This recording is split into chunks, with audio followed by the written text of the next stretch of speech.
Everybody out there, this is Seto, and today for you guys I'm going to be doing a deck update of a deck all you guys said you wanted to see, and that is Blackluster Soldier. It got some new support about a year ago, but I haven't got around to doing a deck profile of it, so I'm getting around to doing it right now. So yeah, it's a pretty good deck now. Even though Link format is pretty fast, being a ritual deck and mainly focusing on ritual plays means the deck is pretty good still on its own, and it can put out a lot more easily your Blackluster Soldier, Super Soldier a lot more easily nowadays, thanks to a new card that came out. But overall, it's a fun deck to play. It can go into rank 4s fairly easily, and the fact that on one of the recent ban lists we got Blackluster Soldier back to 2 of really helped the deck out completely. So without further ado, let us get started. So first you run your 3 Blackluster Soldier, Super Soldier. I'm so happy I was able to pick these up when the set dropped because I really wanted to play the deck, but they look so beautiful. But yeah, you got your 3 retrained Blackluster Soldier, and then we still run 1 Blackluster Soldier, the original Blackluster Soldier. Now the reason you do this is because you can bring this guy out fairly easily, and with the help of Beginning Night and Evening Twilight Night, you can give him effects, which is really helpful actually. So he's just another target that you can go into to bring him out, which is pretty nice. So you have your 4 targets here for your ritual spells, and you usually can bring out 1 to 2 per duel, I find myself doing. The good thing about Super Soldier is these are level 8s, so you can use them for trade-in. And if Super Soldier's engrave and you use Super Soldier Synthesis, you can reborn him from the graveyard. So you don't mind sending him to the graveyard because you can reborn him very easily. Next we run our 3 Beginning Night, and we run our 3 Evening Twilight Night. So these are the ones we run 3 of each. These are your, I guess you say, your chibi knights, your little knights. Sadly, they don't have a lot of attack, and you want to get them in graveyard as quickly as possible, but sometimes you want at least to have 1 in hand so you can use it with Super Soldier Synthesis, which is a great card. So overall, sometimes you can set them. They do have 2,000 defense, so sometimes you can set them for protection. You do that from time to time, but most of the time you want to use them for your rituals. And also, you can easily banish them a lot more nowadays. We have the little dragons, the white and black dragons here, your Black Collapse Serpent and your Black Dragon Wyvern, as well as BLS being as a 2 of now. You can easily get their effects off by banishing these from the graveyard. So when they're in the graveyard, you can banish them and get their effects off, which is a lot more easier to do nowadays than it was a while ago. So, yeah. I love them. They're so cute. Next we run your 1 Gaia Charger. You just need to run 1 of him. You can bring him out, recycle him. He's good as a 1 of in the deck. No more, no less. There's another one that came out a while ago, but this is your main one that you want to run. And you don't need to run more than 1 of, because otherwise it gets too cloggy. Next we run 2 Envoy of Chaos. Now this guy's fairly new to the deck. He's kind of like an Honest to some degree. I'll read you his effect if you guys are not sure how he works. It says, during either player's battle phase, you can discard this card, then target 1 Blackluster Soldier monster or Gaia the Fierce Knight monster you control. It gains 1,500 attack until the end of this turn. And if it does, every opponent's monster this battles this turn has its attack become that monster's original attack, doing the damage calculation. Once per turn, during the end phase, if this card is in the graveyard, you can banish 1 light monster and 1 dark monster from your graveyard, except this card. Add this card to your hand. So that's why I run it as a 2 of, because you can recycle it fairly easily. Some people like running it as a 3 of, and I would say that's perfectly fine, but I decide to run other cards in the deck instead of running this as a 3 of, because I was finding myself sometimes, mind you, it getting a little cloggy. So yeah, you could run it as a 3 of. I wouldn't say it's a bad thing, but I prefer it as a 2 of because I'm able to recycle it fairly often.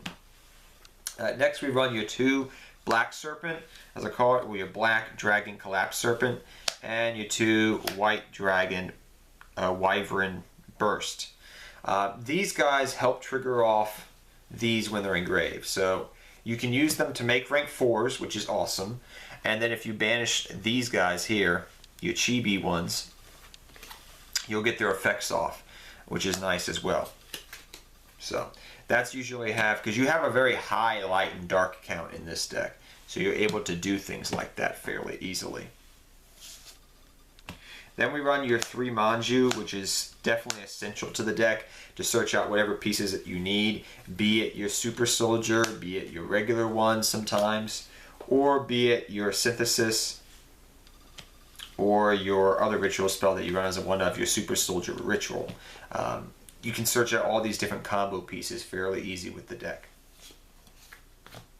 So that's why you run the 3 Manju. Also, it doesn't hurt that Manju is a light target. So that means that you can use him for banishing stuff to bring out BLSs or for the collapsed serpents. So, yep.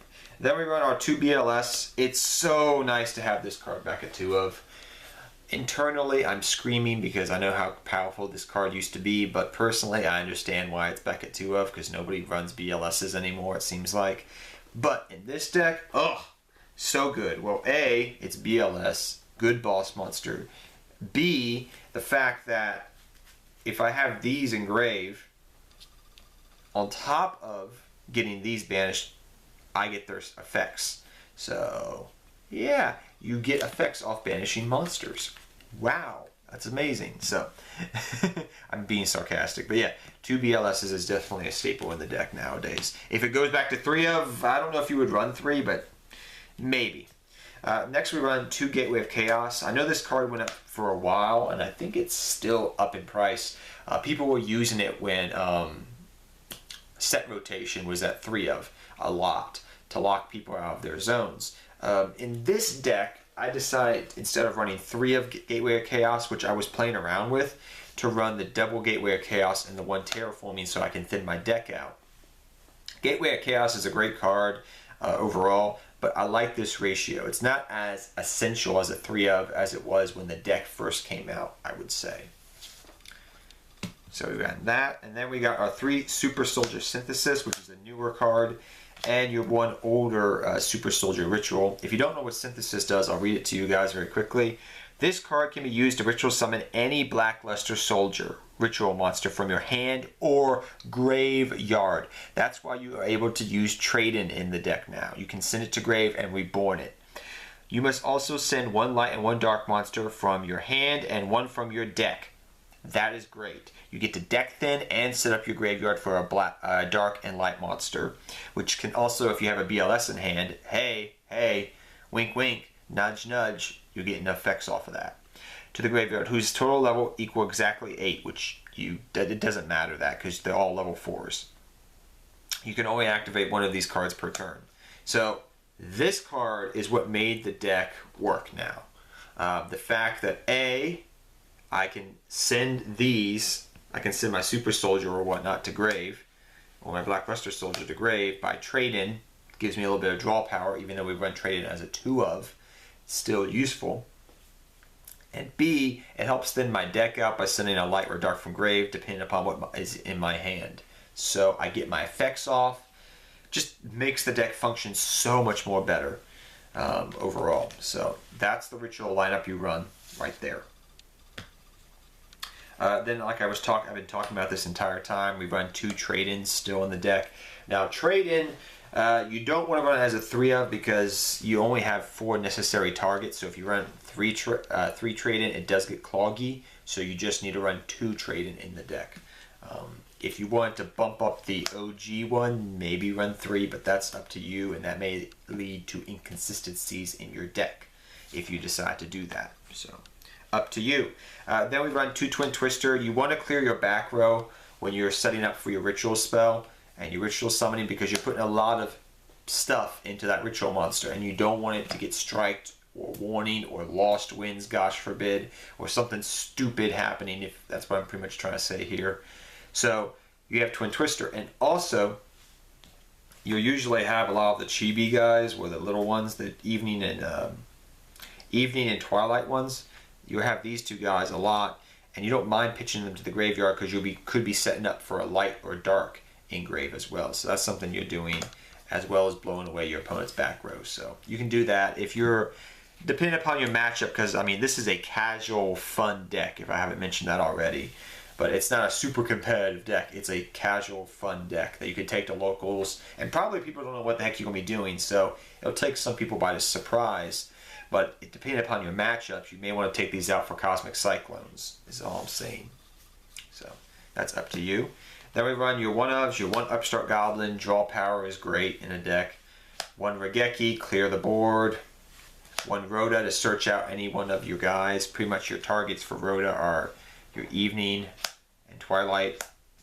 These guys over here.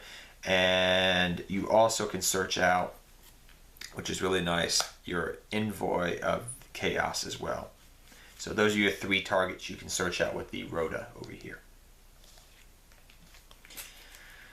So next up, we'll go into the traps. So the trap lineup, I do run 1 Beginning of Heaven and Earth. I can't believe they put Heaven in a Yu-Gi-Oh card name. Oh my gosh, they never do that. But whatever. They made Lucifer into a card eventually, somehow, some way. But yeah, this card is actually good as a 1-of in the deck. If you guys don't know what it does, I will read it to you very quickly. It says, reveal 3 warrior monsters from your deck. Include at least 1 Blackluster Soldier monster, or 1 Gaia the Fierce Knight monster, and have your opponent randomly pick 1. If they pick a Blackluster Soldier monster or a Gaia the Fierce Knight monster, add it to your hand and send the rest to the graveyard. Otherwise, send them all to the graveyard. You can only activate 1 Beginning of Heaven and Earth per turn. So the reason this is good is because it can set up your graveyard, and that is why you run this card in the deck. So that's why you run that. And then you also run the Solemn Brigade, double Solemn Strike, and 1 Solemn Warning.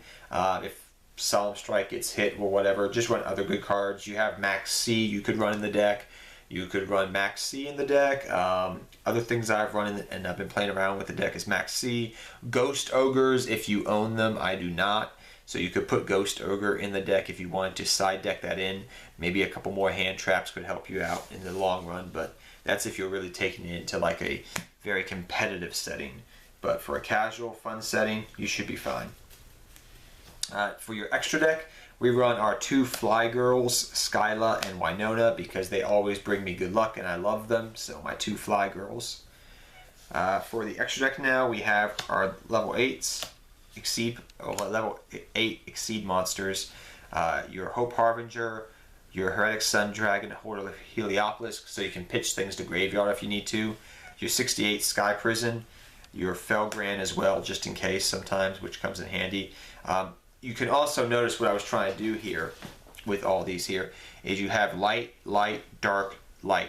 So I was trying to give a good ratio of light and dark monsters when I was building this deck in case you were trying to set up for something because of your hand. So that's the ratio we run right here. Next up, we run number 39, S Utopia the Lightning, 1 S Utopia Prime, and 1 regular Utopia for your Utopia package, 1 Bagasucha, 1 Castel, over here, the Sky Musketeer, 170 Malevolent Sins, 1 106 Giant Hand, 1 101 Silent Arc Honor, 1 Gagaga Cowboy, 182 Heartland Drago, and 1 Master Key Beetle, which you sometimes go for if you're using side deck stuff, like maybe you're facing a Pendulum matchup and you're running Anti-Spell Fragrance. Well, maybe sometimes you can make that Master Key Beetle, so he's there for that aspect. But I will admit, if you're taking this into a competitive setting, you could run things to help with the side deck. You could run things like Ghost Ogre in your side deck and put a couple of staples, maybe like right now, Spirals. If Zodiacs were still around, even though they're not, you could run Zodiacs in the extra deck, and you could run things like Ghost Cherries in the extra deck, because you do have some room in the deck of about 3 to 4 cards. So in your side deck, you could run the Ghost Cherries in the side deck to help out in your matchups. So that's just a little thing I want to mention at the end of the video. But I hope you guys all enjoyed this video. I love playing this deck. It's really fun to play. Overall, it's a pretty powerful deck. I took it to locals a couple of nights ago for fun, and after I built it and tested it online, and it did pretty good. I was quite happy with how it performed. It's not, believe me, it's an underrated deck nobody talks about. It's an old nostalgic deck, a deck that nobody knows about, it feels like. But I wanted to give it its moment in the sun. And until next time, guys, I hope you guys all enjoyed this video. If you did, please leave a like and thumbs up the video.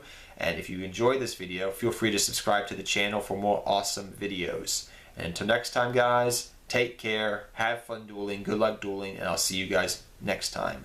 Take care, everybody.